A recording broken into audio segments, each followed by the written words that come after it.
শাৰীৰিক অক্ষমতা বাধা হ'ব নোৱাৰে প্ৰতিভাত তাৰে যেন এক জ্বলন্ত উদাহৰণ কৰবী কাপোৰত বুটা বাছি ফুল তুলিব জানে এইগৰাকী যুৱতীয়ে দৰিদ্ৰতা আৰু নিজৰ শাৰীৰিক অক্ষমতাক নেওচি উজলি উঠিছে বাক্সাৰ এইগৰাকী যুৱতী সকলোৰে বৰ্তমান আকৰ্ষণৰ কেন্দ্ৰবিন্দু হৈ পৰিছে বাক্সা জিলাৰ জালাহ ৰাজচক্ৰৰ অন্তৰ্গত দক্ষিণ অঞ্চলী গাঁৱৰ এইগৰাকী যুৱতী কৰবী দাস জন্মৰ পৰা কথা ক'ব নোৱাৰা এইগৰাকী যুৱতীয়ে নিজৰ প্ৰতিভাৰ মাজত হেঙাৰ হ'ব দিয়া নাই নিজৰ শাৰীৰিক অক্ষমতাক মদন দাস আৰু মাতৃ শকুন্তলা দাসৰ একমাত্ৰ কন্যা কৰবী অতি নিপুণ শৈলীৰে কাপোৰত বাছি উলিয়াই ভিন্ন ৰঙৰ ফুল যুৱতীগৰাকীয়ে নিজৰ ঘৰৰ তাঁতশালত ভিন্ন প্ৰকাৰৰ কাপোৰত বুটা বাছি ফুল তুলি কাপোৰ বয় উলিয়াবলৈ সক্ষম হয়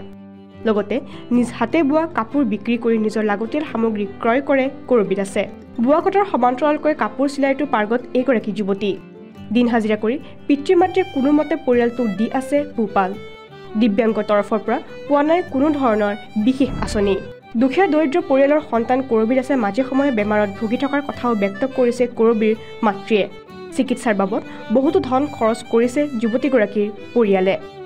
ধনৰ অভাৱত সন্তানক এটি মেচিন কিনি দিব পৰা নাই এইহাল দুৰ্ভগীয়া পিতৃ মাতৃয়ে সেয়েহে কৰবী দাসৰ মাতৃয়ে নিজৰ জীয়ৰীৰ বাবে এটি চিলাই মেচিনৰ লগতে মুখ্যমন্ত্ৰী হিমন্ত বিশ্ব শৰ্মাৰ সহায়ৰ আহ্বান জনায় পৰিয়ালবৰ্গই মোৰ নাম শকুন্তলা দাস আৰু মোৰ ছোৱালী কৰবী দাস দিব্যাংগ আৰু মোৰ ঘৰ অঞ্চলী এই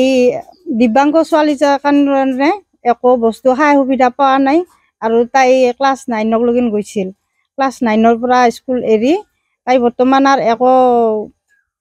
কাম নাই বেলেগ কাম নাই বোৱা কটা কৰি থাকে তাৰপিছত যিগিলা থপা চাদৰৰ থপা গুঠে সেইবিলাক কৰে বৰ্তমান চিলা কামৰো মাথা মাৰি আছে কিন্তু মই মেচিনটো দিবা পৰা নাই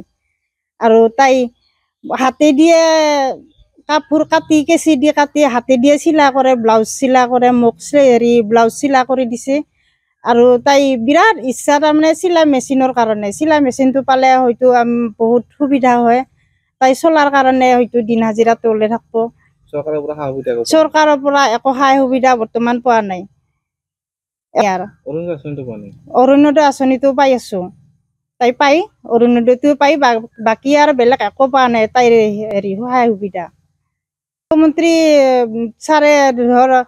কিবা যদি আমাক সা সুবিধা দেই ছোৱালীটো হেৰি চলি থকাৰ কাৰণে সেইতে হয়তো বৰ নথৈ আনন্দিত হলো হয় মাক বাপেক বহুত কষ্ট কৰি আমি ছোৱালীটো ডাঙৰ দীঘল কৰিছো তাৰপিছত অলপ মাজে মাজে বেমাৰ আজাৰ হৈ থাকে বহুত কষ্টৰে তাৰমানে আৰু বাপেকে দিন হাজিৰা কৰি এনেকৈ চলাই আছে চিকিৎসা কৰি আছে যদি মুখ্যমন্ত্ৰী ছাৰে ধৰ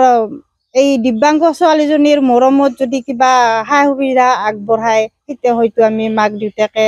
হয়তো কৰবী দাসেও নথৈ আনন্দিত হ'ব বাক্সাৰ পৰা গোলাপ নাথৰ ৰিপৰ্ট কাৰেণ্ট আছাম